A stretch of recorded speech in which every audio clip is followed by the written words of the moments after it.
Hello friends, unity ice के platform पे आपका स्वागत है। मैं फैली रहा हूँ। तो अपना जो आंसर राइटिंग की सीरीज चल रही है उसमें एक लेक्चर नंबर 4 है। ठीक है। तो इसमें जो अपन देखेंगे तो सबसे मेन इम्पोर्टेंट है अपने एक बेसिक आइडिया ले लेते हैं आंसर राइटिंग का। उसमें मैंने बता दिया था कि इंट्रोडक्शन क्या होता है, मेन बॉडी में क्या क्या इंपॉर्टेंट है, कंक्लूजन में क्या है। ठीक है। अब वो तो एक आंसर का फॉर्मेट होता है। तो सबसे पहले मैंने एक चीज़ बोला था कि क्वेश्चन को समझना सबसे पहले मेन इंपॉर्टेंट चीज़ है। जब तक आप क्वेश्चन को नहीं समझोगे तो आंसर आप कुछ भी लिख के आओगे तो उसे आपको जब इसलिए बोला जाता है कि पहले बोर्ड एग्जाम में तो कुछ भी लिख के आ जाते थे, नंबर मिल जाते थे। तो यहाँ पे तो ऐसा कुछ होगा नहीं। जब तक आप क्वेश्चन की डिमांड नहीं समझोगे तब तक आप सप्लाई कैसे करोगे। ठीक है। तो ये आंसर राइटिंग मतलब आपको एक डायरेक्शन देगा कि आपको जो क्वेश्चन में जो पिछले वर्ड होते हैं, ठीक है, जैसे क्रिटिकली एनालाइज करो, ठीक है, एग्जामिन करो, एलिब्रेट करो, ठीक है। तो इस टाइप के जो वर्ड होते हैं तो उसका क्या मीनिंग होता है और उसके अकॉर्डिंग कैसे आंसर का फॉर्मेट चेंज होता है। तो इसमें लगभग मैं 4-5 क्लासेज लूँगा। ये सबसे महत्वपूर्ण यही है। ठीक है। जब तक ये क्लासेज कंप्लीट नहीं होगी तब तक ये समझ जाओगे कि आप आंसर देखो। सबसे पहले मेन चीज़ तो यही है ना, क्वेश्चन की जो डिमांड है उसको समझा जाए। ठीक है। फिर उसी के अकॉर्डिंग सप्लाई किया जाए तो वो ज़्यादा बेहतर बेहतर स्थिति रहेगी। ठीक है। तो सबसे पहली जो चीज़ है कि क्वेश्चन को समझने का, यूपीएससी का जो सबसे मेन खासियत है कि यूपीएससी के क्वेश्चनों को तो समझो पहली बार। ठीक है। उसके बाद में आप आंसर के नॉलेज के लेवल पे आओ। इसीलिए मैंने जो सबसे पहले टास्क अपने स्टूडेंट को सबको दी है कि मैंने क्या बोला था कि 2013 से लेके 2022 तक, चाहे अपने जीएस वाले हुए ऑप्शनल के सब्जेक्ट हो, उसके क्वेश्चनों को पढ़ना चाहिए, बार बार उसे क्वेश्चनों को पढ़ना चाहिए। ठीक है।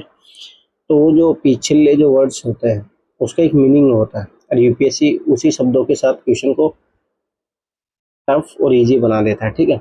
तो वो सारी चीज़ें देखेंगे। तो वो जब तक चीज़ें पता ना हो, एक सटीक एकदम पता ना हो, तब तक आप आंसर इधर उधर लिखोगे तो सब ऐसी बात है आपकी क्वेश्चन की जो डिमांड है उसके अकॉर्डिंग अगर आप सप्लाई नहीं करोगे तो मार्क्स ऐसे मिलेंगे। ठीक है। तो अपन ये सबसे पहले शुरू करते हैं। ठीक है।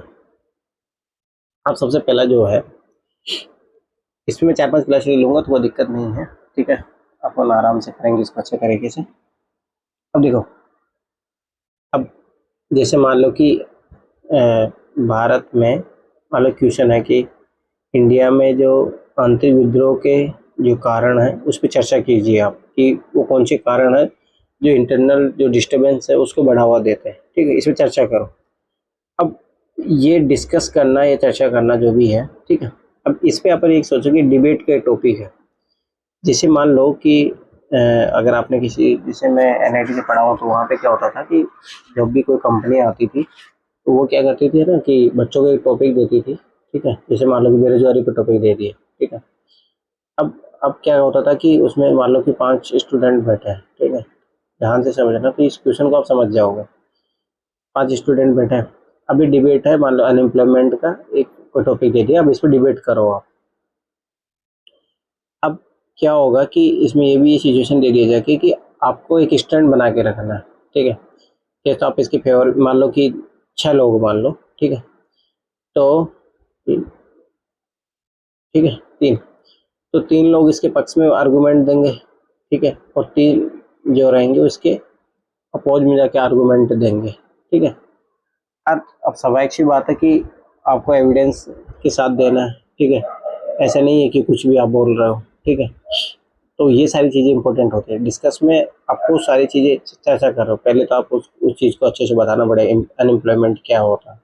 तो ये इंट्रोडक्शन पार्ट हो गया। ठीक है। अब अनएम्प्लॉयमेंट की जो रीज़न है वो बताओगे आप, इससे समस्याएं क्या है। ठीक है।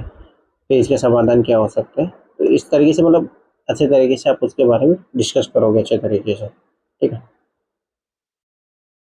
या मान लो कि जैसे मान लो कि अनएम्प्लॉयमेंट थोड़ा वो इस टाइप की टॉपिक है, मैंने मान लो कि ये बोल दिया कि बेरोजगारी जो है सरकार की जो गलत नीतियों का ही परिणाम है। अब ये अच्छा एक डिबेटेबल टॉपिक बन जाएगा। इस पर डिस्कस करो। समय शायद कुछ फेवर में बोलेंगे, कोई उसके अपोज में बोलेंगे। ठीक है। तो क्या होता है कि रिटर्न ए डिबेट, मतलब डिस्कस करने का मतलब होता है डिबेट में जो सारी चीज़ें की जाती है उस अकॉर्डिंग ये चीज़ें लिखी जाती है। ठीक है। फिर आपको मैं फिर बता रहा हूँ कि जब भी कोई पक्ष विपक्ष के होते हैं, मान लो 3 लोग इधर ही हैं जो इसके फेवर में बोलेंगे और जो कुछ लोग हैं जो इसको अपोज करेंगे, तो स्वाभाविक सी बात है अपोज करने के लिए आर्गूमेंट्स आपको अच्छे चाहिए। तो उसके लिए फैक्ट्स अच्छे तरीके से चाहिए, आपको कोई कमेटी की रिपोर्ट आपको डालना पड़ेगा, इकोनॉमी सर्वे का आपको डाटा डालना पड़ेगा, तो वो बहुत इंपॉर्टेंट हो जाता है। ठीक है, फिर उसके बाद में आप मतलब ये सारी चीज़ें डिस्कस करने के बाद में एक कंक्लूजन पे पहुंचना होता है कि हाँ, कि देखो कुछ तो चीज़ें मान लो कि ठीक है कि जो अनएम्प्लॉयमेंट है वो गवर्नमेंट की पॉलिसी के कारण तो है ही, पर कुछ अदर रीज़न भी है जिसके कारण ये सारी चीज़ें हैं। तो उसके बाद में सब ऐसी बात आप एक कंक्लूजन पे पहुंचोगे। ठीक है, तो ये जो डिस्कस जो क्वेश्चन में आखिर में जो वर्ड्स में जो लिखा रहता है, तो उसको इस तरीके से आपको आंसर राइटिंग में लिखना चाहिए। ठीक है, तो वही हो गया, इंट्रोडक्शन हो गया। ठीक है, फिर मेन थीम को पकड़ो।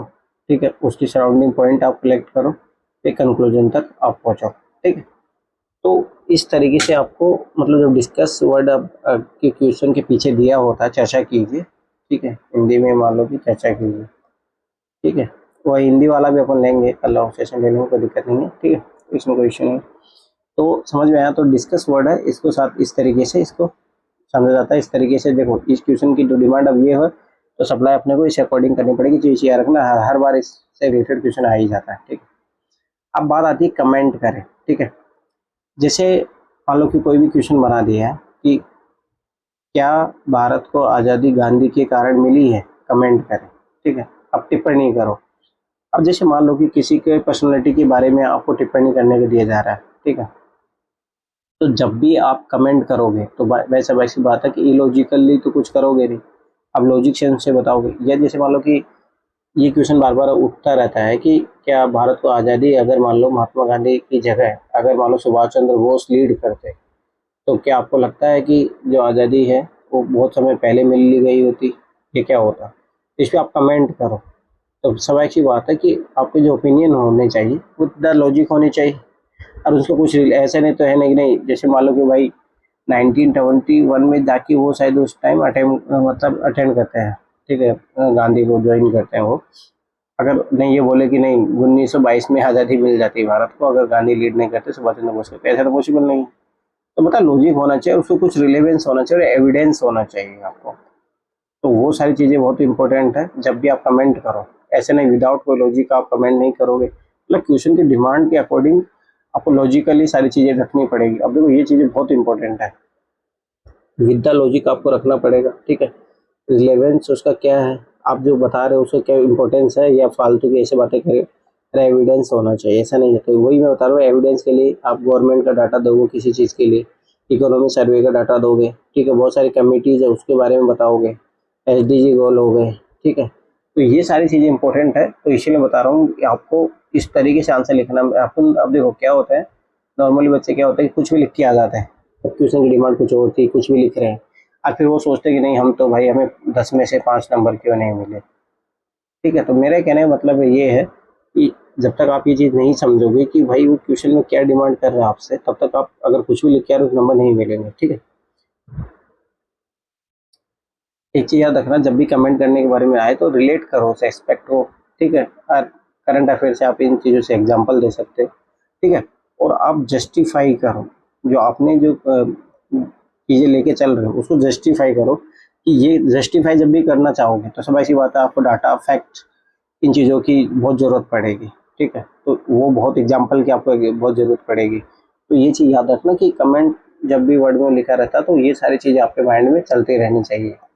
ठीक है, तो ये चीज़ याद रखना, मैं फिर बार बता रहा हूँ कि बहुत इंपॉर्टेंट है। ठीक है, अब आती कंपेयर की बात, तुलना करो। जैसे मान लो कि नागर शैली और द्रविड़ शैली में जो आर्किटेक्चर के जो टाइप्स होते हैं मंदिर शैली के, उसमें आप नागर शैली, बेहतर शैली और द्रविड़ शैली में अंतर कीजिए। अब देखो इस टाइप के क्वेश्चनों में क्या करना है आपको, जिस मतलब आर्किटेक्चर के क्वेश्चन, तो पहले आर्किटेक्चर को आप डिफाइन कर दो कि भारत में जो मंदिर निर्माण की शैली है ये पूरे इंडिया में पाई जाती है, मतलब पूरे इंडिया में विभिन्न विभिन्न शैलियाँ पाई जाती है। इसमें नागर शैली इस लेवल तक और बेहतर शैली यहाँ तक, द्रविड़ साउथ में पाई जाती है। ये इंट्रोडक्शन हो गया। जब भी फिर आप कंपैरिजन करोगे तो ये चीज़ याद रखना, कंपेयर का मतलब तुलना करना होगा।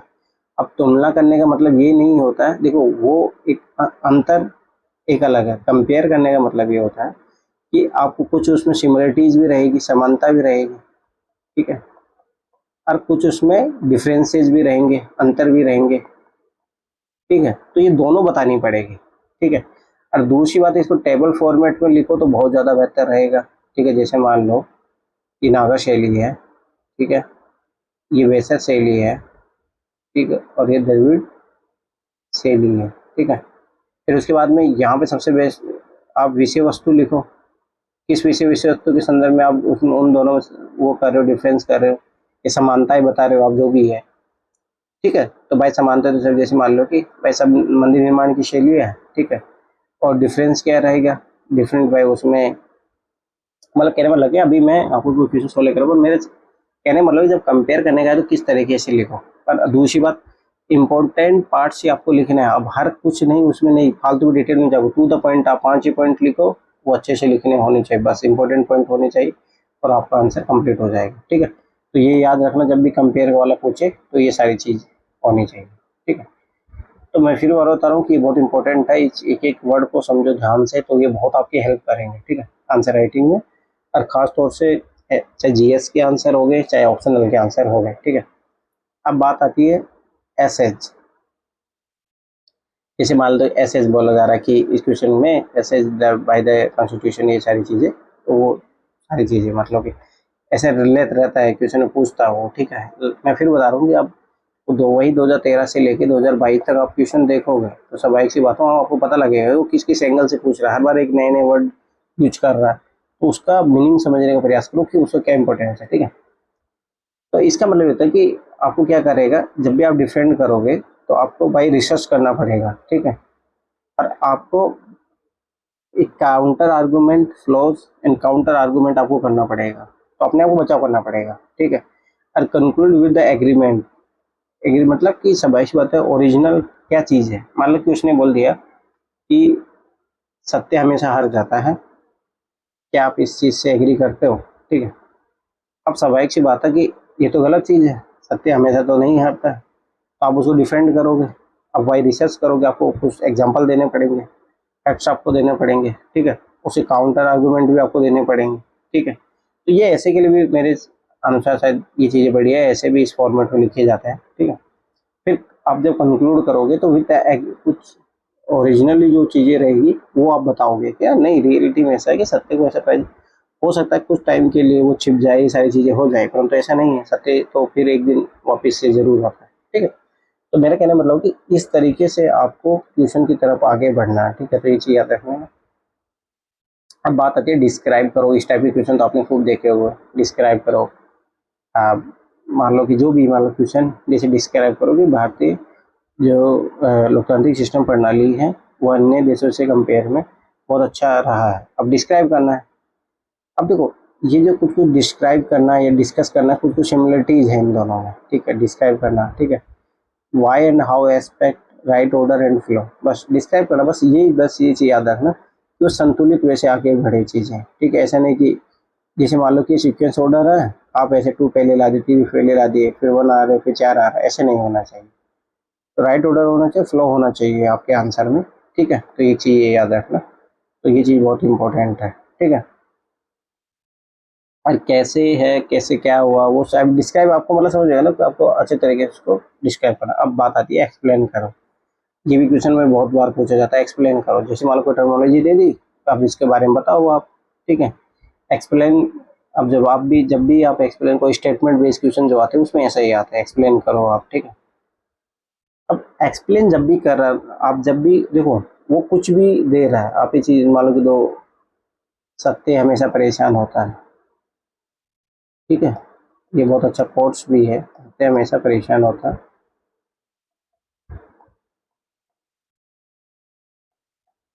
लेकिन जीत उसी की होती है,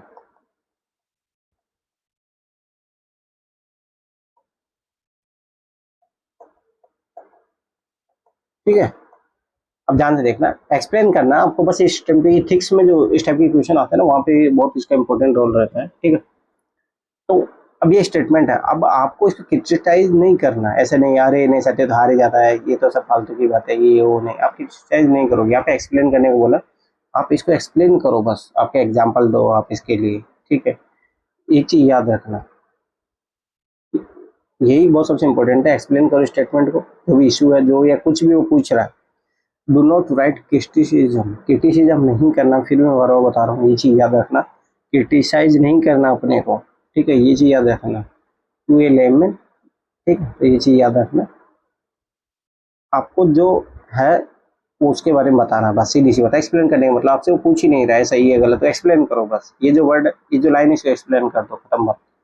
क्लियरिफाई होना चाहिए, जब आपका आंसर को पढ़े तो ये लाइन क्लियर हो जानी चाहिए, और जिस कॉन्टेक्स्ट में उसी में होना चाहिए, और आपको अच्छे अच्छे जो की टर्म्स है वो यूज करने हैं आपको, ठीक है। तो ये चीज़ याद रखना कि छोटी छोटी चीज़ें पर बहुत इंपॉर्टेंट है। फिर मैं बार बार बता रहा हूँ कि ये चीज़ें याद रखना। ये जो आज की क्लास है सबसे इम्पोर्टेंट है आंसर राइटिंग, आगे जो 4-5 क्लासेज आने वाली है वो सबसे इम्पोर्टेंट है, ठीक है। तो वो चीज़ याद रखना। अब ये भी आपने खूब सुना होगा, इलुस्ट्रेट इलुस्ट्रेटेड विथ एग्जाम्पल करके, अपना जो भी है उस क्वेश्चन के बारे में आप अच्छे से उसके बारे में बताओ, और एग्जाम्पल के तहत बताओ। ऐसे नहीं विदाउट एग्जाम्पल नहीं, आपको एग्जाम्पल के साथ बताना पड़ेगा। एक्सप्लेन भाई हाउ इट इज वर्क्स, ठीक है, एग्जाम्पल एंड स्टेटिक्स तो मैंने बोला था, ठीक है। तो आपको डाटा रखने पड़ेंगे, एग्जाम्पल आपको रखने पड़ेंगे। इलुस्ट्रेट करना जब भी होता है, जब उल्लेख करो इस तरीके से कोई भी क्वेश्चन आता है, तो उसको आपको एग्जाम्पल रखने पड़ेंगे, स्टेटिक्स रखनी पड़ेगी, ठीक है। ये कैसे काम करता है उसे एक्सप्लेन करना है, एक चीज़ याद रखना, ठीक है। अब इलुसिडेट का मतलब ये होता है कि उसको आप एक्सप्लेन करो, बस एग्जाम्पल। अब देखो जो यहाँ पे एक्सप्लेन के लिए अपन देख रहे थे यही सारी चीज़ें, ठीक है, बस इसमें प्लस आपको क्या करना है, एग्जाम्पल ऐड कर दोगे, ठीक है। तो बस वो क्या हो जाएगा, अपना इलुसिडेट हो जाएगा। और यहाँ पे एक्सप्लेन, तो ये चीज़ दोनों की जो कंबाइन चीज़ें आपको लगेगी इसमें, ठीक है। अब रहने की कुछ क्वेश्चन, ठीक है, ठीक है, ये चीज़ याद रखना। अब देखो डिफाइन, अब डिफाइन तो बहुत बार आता है कि बहुत टाइप के क्वेश्चन यूपीएससी पूछता है, इस तरीके के क्वेश्चन पूछता है वो कि आप परिभाषित कीजिए इस चीज़ को, ठीक है। कोई स्टेटमेंट दे दिया उसको परिभाषित करना, इथिक्स में या बहुत सारी जगह ही आता है, ठीक है। अब क्या होता है कि जो भी आप लिखने जा रहे हो, जिसके बारे में बताने जा रहे हो, तो प्रिसाइज आपके नोट्स बनाने, ऐसे नहीं कि बहुत ज़्यादा उसको डिस्क्राइब करने में लग जाओ। अब भाई डिफाइन करने के लिए बोला तो भाई ऐसे नहीं कि एकदम मतलब होता है ना कि मतलब एकदम आपको प्रेसाइज स्टेटमेंट एंड टर्म्स लिखने हैं उसमें, ऐसे इंपॉर्टेंट चीज़ें वो लिखनी है, ठीक है। हाईलाइट करो उसकी मीनिंग को, ठीक है। Attention to the problems of definition, ठीक है। तो एक चीज़ याद रखना, अटेंशन रहना चाहिए, ठीक है। और डिफरेंट इंटरप्रिटेशन से उससे मतलब देखो आपको डिफाइन करना, सीधी सी बात है कि कोई भी चीज़ मतलब समावेशी विकास को डिफाइन कीजिए आप, ठीक है। तो उसका टू द पॉइंट आप लिखोगे, उसकी जो मीनिंग है उसको अच्छे तरीके से समझाओगे, ठीक है। और उसकी जो डेफिनेशन की जो प्रॉब्लम है वो सारी चीज़ें आपको समझ, मतलब कहने का मतलब कि आपको इजीली आपको अच्छे से उसको डिफाइन करना है, ताकि वो चीज़ें अच्छे तरीके से समझ में आ जाए। और जितना उसको एलुस्ट्रेट कर सकते हो आप, मतलब जिस अच्छा तरीके से बताओगे वो ज़्यादा बेहतर रहेगा, इसी याद रखना। अब देखो डिफाइन करना, अब देखो ये चीज़ें आगे वही सिमिलर होगी, ठीक है। डिफाइन कोई चीज़ को सिंगल वे में से आप कर रहे हो, एलोबरेट को करने मतलब और ज़्यादा कितना डायमेंशन आप उसका क्रिएट कर सकते हो, जितना डायमेंशन क्रिएट करो आप, ठीक है। ये चीज़ याद रखना, मल्टीपल एस्पेक्ट्स होते हैं इसके, मोर डिटेल इन्फॉर्मेशन रिक्वायरमेंट होती है, सभी होते हैं वन डायमेंशन चाहिए तो मल्टी डायमेंशन में, ठीक है। सिंपली गिवन स्टेटमेंट ये क्वेश्चन में दिया रहता है, ठीक है। नो क्रिटिसिज्म की कोई जरूरत नहीं है, नॉर्मल एलोबरेट करना है, एलोबरेट उसके बारे में जितना खोल के बता सको आपको सारी चीज़ें करनी है, ठीक है। अब बात आती है एग्जामिन करो, ठीक है। तो ये बहुत इंपॉर्टेंट है, ये सिमिलर डिस्कस के जैसा ही है, ठीक है। अब इसमें क्या करोगे आप, वर्टिकल कवरेज करोगे, ठीक है। वर्टिकल मतलब जैसे आपने कोई स्टेटमेंट दिया था तो उसको, अच्छा उसके बारे में कुछ लिखा, फिर उसको इसको उसको आपको दूसरा पक्ष एग्जामिन करो कि ये बात सही है गलत है, ठीक है। जैसे आप एग्जामिनर जो बच्चों की कॉपी चेक करता है तो उसका तभी तो उसका नाम क्या होता है, एग्जामिनर होता है। तो भाई बच्चे ने आपके पास एक मान लो मॉडल आंसर रहता है और उसे बच्चे ने लिखा है, बस आप वो करो कि वो सारी चीज़ें सही जा रही है, ठीक है। बस ये चीज़ है रखना। वर्टिकल कवरेज होता है, ठीक है। एम्फेसाइज और फैक्चुअल पार्ट डिटेल, ठीक है। और जहाँ जरूरत तो क्रिटिसिज्म की वो भी कर सकते हो, इफ आस्क्ड राइट क्रिटिसिज्म तो कोई लिख सकते हो आप, ठीक है। फिर बता रहा हूँ एग्जामिन करना, तो आपको जो है उसके बारे में जो डाटा है, जैसे मान लो 1857 की क्रांति प्रथम क्रांति नहीं थी, ठीक है, तो उसको माना जाए नहीं माना जाए, तो आपको अब बोलो किसी एग्जामिन करो, तो सब एक सी बात है, होगी तो किस तरीके से होगी, नहीं होगी तो किस तरीके से नहीं होगी, ठीक है। तो वो सारी चीज़ अच्छे तरीके से आपको बताना पड़ेगा, ठीक है। अब देखो एग्जामिन एक वर्ड हो गया, अब एक आता है क्रिटिकल एग्जामिन। अब इसमें क्या करोगे आप, क्रिटिकली एग्जामिन कर रहे हो आप किसी चीज़ को, ठीक है। एग्जामिन का जैसा सिमिलर है ये, पर इसमें अंतर क्या है, but right more in point criticism. Criticism, अब देखो यहाँ पे जब पूछे तभी लिखो, यहाँ पे तो आपको लिखना ही पड़ेगा क्रिटिसिज्म। जो भी स्टेटमेंट दिया रहेगा उसका आपको क्रिटिसाइज करना, ठीक है, वो चीज़ याद रखना। अब देखो, अब ये क्रिटिकल जो वर्ड है इसी को, अब देखो ये एग्जामिन था, ये क्रिटिकल एग्जामिन है, ये क्रिटिकली इवैल्यूएट है, ठीक है। तो ये चीज़ याद रखना, हिंदी में देखेंगे अपन पूरी कर लेंगे, एक एक चीज़ को देखना है, ठीक है। अब क्रिटिकली इवैल्यूएट करो आप, ठीक है। इवैल्यूएट का भी इधर होगा, देखो अभी देखना ध्यान से, इल्यूसिडेट, इल्यूसिएट, इवैल्यूएट, चलो ठीक है, कोई नहीं। देखो अब बस आपको ये देखना है कि किस, to what extent is true do you agree, कि मतलब देखो कोई चीज़ है 100 में से हो सकता है कि वो 10% गलत हो, ठीक है, 90% सही हो, तो ये रेशियो हमेशा चेंज होते रहेगा। तो आपको ये बताना किस एक्सटेंट तक ये चीज़ सही है, क्या है, सही है गलत है क्या है, उस तरीके से आपको बताना है। तो वही है कि आपको एविडेंस देने पड़ेंगे, पॉजिटिव नेगेटिव दोनों आपको एविडेंस देने पड़ेंगे। बाकी बात क्वेश्चन के अकॉर्डिंग, डिमांड के अकॉर्डिंग अपन समझेंगे किस तरीके क्रिटिकल एवेल्यूएट करवाना चाह रहा है अपने को, ठीक है। पर याद रखना कि फाइनल में आपको कंक्लूजन भी पूछना, ऐसा नहीं है कि एग्जामिनर को आप डाउट में रख दो, ठीक है। तो ये चीज़ याद रखना। जस्टिफाई योर चॉइस या वर्डिक्ट, जो भी मान लो कि आपको अच्छा लग रहा है, मान लो कोई कब से मर्जी 50-50 बन गई, अब आप उसमें जो भी डिसीजन ले रहे हो, पर बस आपको वो एक जस्टिफाई करना पड़ेगा कि मैं ये डिसीजन इसलिए ले रहा हूँ यहाँ पे, ठीक है। बस एक चीज़ याद रखना, इसमें वो इंट्रोडक्शन हो गया, मेन जो बॉडी पार्ट है उसमें पॉजिटिव क्रिटिसिज्म, ये पॉजिटिव रहेगा, क्रिटिसिज्म रहेगा, और वर्डिक्ट रहेगा। वर्डिक्ट मतलब खुद को आप क्या जस्टिफाई कर रहे हो अपने आप को, आपकी जो क्या चॉइस है, फाइनली ये चीज़ याद रखना। अब बात आती है क्रिटिकली एनालाइज, तो एनालाइज वर्ड के जैसा सिमिलर है, एम्फसाइज ऑन क्रिटिसिज्म, बस क्रिटिसिज्म को इसमें ऐड कर देना, ठीक है। अब एनालाइज में क्या होता है कि हॉरिजॉन्टल कवरेज होता है, ठीक है। एनालाइज आपको हॉरिजॉन्टल वे से करना है, ठीक है। अब देखो इसे पहले आपने देखा था वर्टिकल वे, वर्टिकल, तो देखो ये छोटी छोटी चीज़ें वर्टिकल, देखो एग्जामिन है उसमें वर्टिकल कवरेज करना होता है, इसमें हॉरिजॉन्टल करना होता है, ठीक है। तो ये चीज़ याद रखना। अब इसमें क्या करना पड़ेगा, वो क्वेश्चन को ब्रेक करना पड़ेगा, ठीक है। और ईच पार्ट की जो डिमांड है वो आपको समझना पड़ेगा, ठीक है। Address every part in relation with other, आपको प्रत्येक पार्ट को तो आपको एड्रेस करना ही है, साथ में उसके दूसरों के साथ क्या संबंध है उसको भी आपको एड्रेस करना पड़ेगा, ठीक है। तो एनालाइज जो है ज़्यादा इंपॉर्टेंट, फैक्ट नहीं, फैक्ट ही नहीं, आपको उस फैक्ट के साथ खेलना। इसमें भाई भारत में गरीबी डाटा ये है, अब ये दो डाटा ऐसे मैंने डाटा लिख दिया वहाँ पे, उससे नहीं, आपको इस डाटा के साथ खेलना। ये डाटा देखो इस स्थिति में है, एजुकेशन ये स्थिति में ये है, बाकी देखो इसीलिए खराब स्थिति है, इस तरीके से आपको एनालाइज करना पड़ेगा, तो ये बहुत इंपॉर्टेंट होता है, ठीक है। Mention criticism if asked analyse अगर कर रहे हो, अगर क्रिटिसिज्म पूछ रहा है क्वेश्चन में तो अपन लिखेंगे उस तरीके से, ठीक है। अब आज के लिए नए तरीका अपना लिया ट्रेस करना, कि ये क्वेश्चन को ट्रेस कीजिए आप, ठीक है। तो क्रोनोलॉजी, आपको टाइम ऑफ पीरियड जो है वो ध्यान रखना पड़ेगा, ठीक है, कंपेयर करना पड़ेगा, ठीक है। ये सारी चीज़ें, कंट्रास्ट एंड डिफ्रेंशिएट है वो आप सारी चीज़ें करोगे आप, ठीक है। तो ट्रेस करने का मतलब यही होता है, एक एक चीज़ आपको उसके बारे में बताओगे। जैसे मान लो 18वीं शताब्दी की क्रांति या पटना विद्रोह था, तो उसके बारे में बताओ कि ऐसे ऐसे ऐसे था, उसमें आपकी क्रोनोलॉजी बहुत इंपॉर्टेंट है, ये घटना इसके बाद ये हुई, इसलिए ये हुई, फिर आप कंपेयर करो कि है तो क्यों है, क्यों नहीं है तो क्यों है, ठीक है।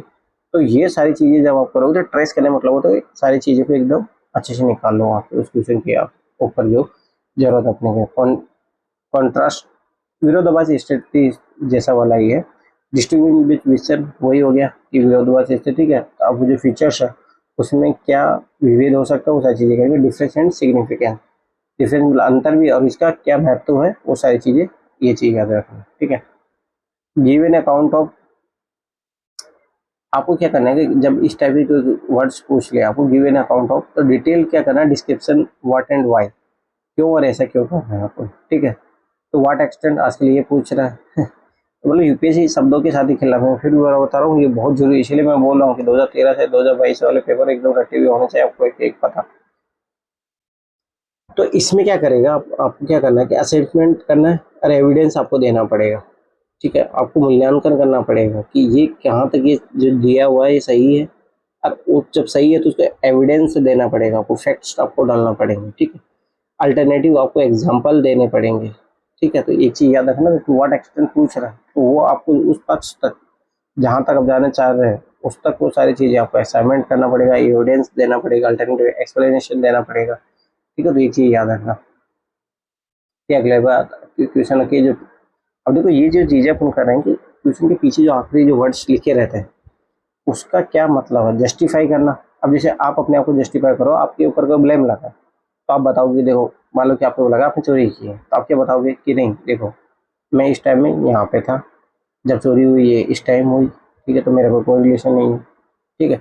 तो अब आपको एग्जाम्पल देने पड़ेंगे, आर्गूमेंट बैक्स विद एग्जाम्पल, आपको एग्जाम्पल देना पड़ेगा, जस्टिफाई करना पड़ेगा। जैसे मान लो कि आपको जस्टिफाई करना होगा कि जो भारतीय अर्थव्यवस्था में सबसे बड़ी जो कमी रही है आज जो अपन ग्रो नहीं कर पा रहे वो अंग्रेजों की देन रही है, तो आप इसको जस्टिफाई करोगे, तो जस्टिफाई करोगे तो क्या हो, आप एग्जांपल दोगे, अंग्रेजों ने लूट लुटाई, संसाधनों के रिसोर्सों को लूटा, भारतीयों को एजुकेशन नहीं दिया, ठीक है, ये भारत को हमेशा गुलाम बनाना, ये विशिष्ट में इन्वॉल्व किया, ये सारी चीज, तो आर्गूमेंट आप देखो तो एग्जाम्पल देना पड़ेगा, ठीक है। गिव कंटेंट्री ओपिनियन बिफोर कंक्लूडिंग, अभी प्रेजेंट में आप क्या करोगे, ठीक है, उसके बारे में तो आपको कंक्लूड करना पड़ेगा, जस्टिफाई तभी होगा, ठीक है। आउटलाइन, आउटलाइन मतलब कि ऊपरी ऊपरी स्तर पर आपको बताते ही चलना है, तो एम्फसाइज इन ओवरव्यू फैक्ट्स, ये सारी चीजें हैं, इसमें आप एनालाइज करने नहीं बैठ जाओगे आप, आउटलाइन देनी है आपको, ठीक है। बस एक चीज याद रखना, आउटलाइन समराइज एक दोनों ही चीजें होगी। Explain main point and note example, ठीक, समराइज करने का मतलब होता है कि मेन जो पॉइंट है उसके बारे में बता दो आप, ठीक है, एग्जाम्पल की कोई ज़्यादा जरूरत नहीं है, ठीक है। डिमोन्स्ट्रेट का मतलब था हाउ विथ एग्जाम्पल, ये चीज़ जो है कि आपको एग्जाम्पल के साथ बतानी है, ठीक है। तो ये चीज़ याद रखना। तो ये सारी अपनी क्लास जो आज की थी, क्लास नंबर ये 3rd है, ठीक है। अब ध्यान से समझना कुछ। अब देखो आज की जो क्लास का जो मोटो था कि अपन जो क्वेश्चन है ना उसको समझे पहले धीरे धीरे, ठीक है। कोई दिक्कत है, अपन देखो मैं फिर बता रहा हूँ, क्लास का कैसे मतलब धीरे धीरे की क्लास करते रहो पर अच्छी करते रहो। और मेरे पास बच्चों के कमेंट आ रहा है कि सर हमें तो क्वेश्चन लिखने को मिल ही नहीं, अरे आप अपनी तरफ से क्वेश्चन लिख के भेजो ना, ठीक है। अभी तो मैं तो भाई मेरे प्लान के अकॉर्डिंग, जैसे मैं पहले क्लास सिखाऊंगा सब ऐसी बात है, फिर मैं तब ट्यूशन दूंगा, फिर मैं कुछ पढ़ने के लिए बोलूंगा आपको, ठीक है, फिर उसके बाद में मैं कुछ पढ़ाऊंगा, फिर उसके बाद में मैं ट्यूशन दूंगा ना, मेरा पर्पज ये, फिर मैं उन क्वेश्चनों का वीडियो सॉल्यूशन भी दूंगा।